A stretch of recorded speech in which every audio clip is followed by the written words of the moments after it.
Le gouvernement nous a dit qu'il ne fallait pas prendre d'anti-inflammatoires parce qu'on s'est rendu compte que ça aggravait.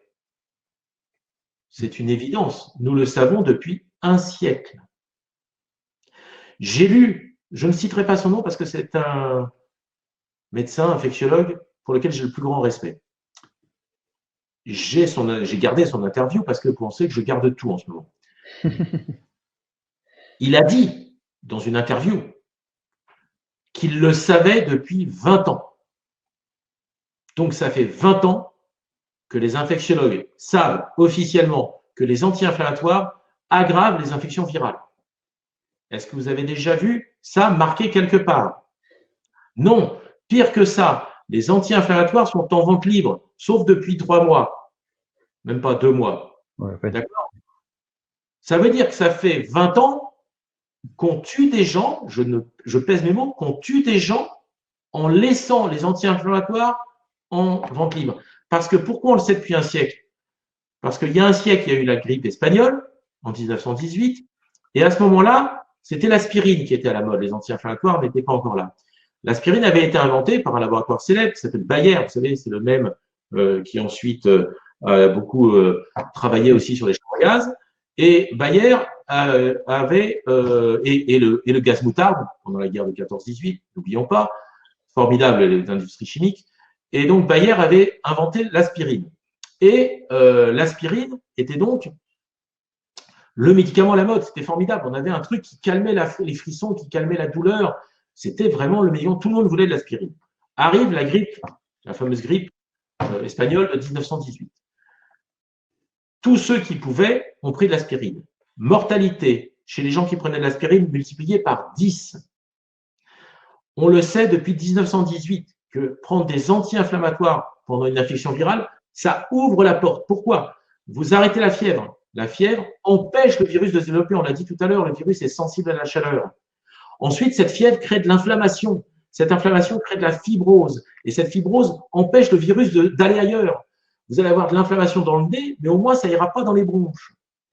Si vous prenez un anti-inflammatoire à ce moment-là, vous enlevez la fièvre, vous augmentez la virulence du virus, vous enlevez l'inflammation, vous lui ouvrez la porte et il va directement dans les bronches. Et c'est comme ça que ça fait des années que les gens meurent de la grippe parce qu'ils prennent des anti-inflammatoires. Et on a enfin compris qu'il fallait arrêter les anti-inflammatoires quand il y a des infections virales parce que les gens meurent du Covid. Voilà. Alors maintenant, on vous l'a dit, ça fait 20 ans qu'on aurait dû vous le dire, ça fait 20 ans que ces médicaments devraient être derrière le comptoir exclusivement sur prescription médicale, mais non, c'est en vente libre, ça fait faire des économies, c'est exactement la même histoire que les masques, hein. C'est toujours pour faire des économies et on se retrouve, donc on a tué, je pèse mes mots, on a tué des gens en leur donnant des anti-inflammatoires. Voilà, ça c'est la vraie vérité. D'accord? Il n'y a pas de discussion là-dessus. C'est prouvé, on le sait, et même le gouvernement nous l'a dit maintenant, surtout pas d'anti-inflammatoires, ça aggrave l'infection. C'est vrai pour l'aspirine, donc les anti-inflammatoires, c'est l'ibuprofène et tous les médicaments équivalents. Alors évidemment, vous allez me dire, ah là là, moi je suis très inquiet, j'ai une maladie rhumatismale, j'ai une polyarthrite, j'ai une pseudopolyarthrite sésomélique, je suis sous cortisone, je suis sous anti-inflammatoire. C'est un peu embêtant. Je ne peux pas vous dire le contraire, c'est un peu embêtant. Si vous avez des toutes petites doses, par exemple, certaines personnes sont équilibrées avec 5 mg de cortisone, c'est pas grave. Si vous prenez une fois un anti-inflammatoire parce que vous avez mal, c'est pas grave. Mais il ne faut pas le prendre au moment où vous attrapez le virus, évidemment. Mais ce n'est pas parce que vous allez le prendre une fois qu'il va se passer un truc grave. Mais si vous pouvez réduire vos doses, c'est mieux. Si vous commencez à avoir de la fièvre, il faut essayer de ne pas en prendre. Voilà, ça c'est clair. Alors, on a dit ça à tout le monde, et du coup, qu'est-ce que font les médecins? Ils donnent du paracétamol à tout le monde. Donc, quand vous avez le coronavirus, vous allez chez le médecin ou vous allez dans un centre spécialisé, et on vous dit, c'est le coronavirus, rentrez chez vous, prenez du paracétamol et restez isolé. Mais le paracétamol fait chuter la fièvre. La fièvre est votre ami. Moi, j'ai plein de patients, enfin, j'en ai pas plein, c'est pas vrai, parce qu'il n'y en a pas beaucoup dans le sud, mais j'ai quelques patients, y compris d'ailleurs des patients parisiens qui m'ont contacté, qui ont de la fièvre la nuit. Ils transpirent, c'est formidable. Transpirer, ayez de la fièvre. Le lendemain matin, ils n'ont plus rien.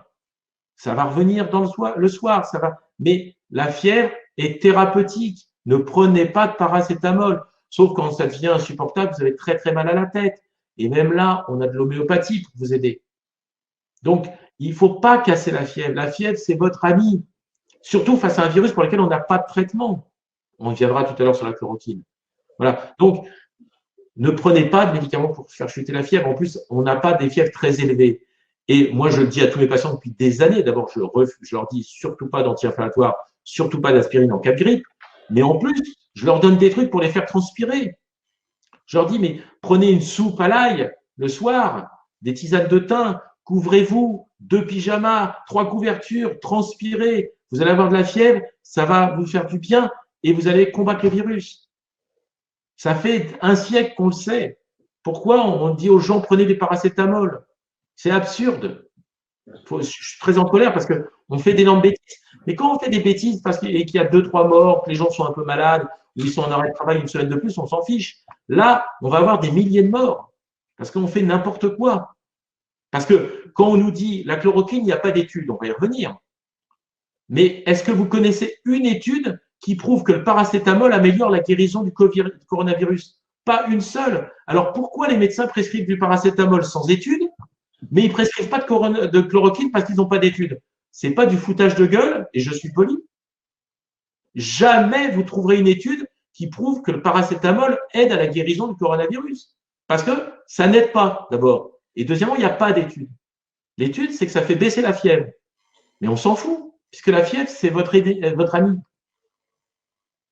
Voilà. Donc, mon deuxième coup de gueule.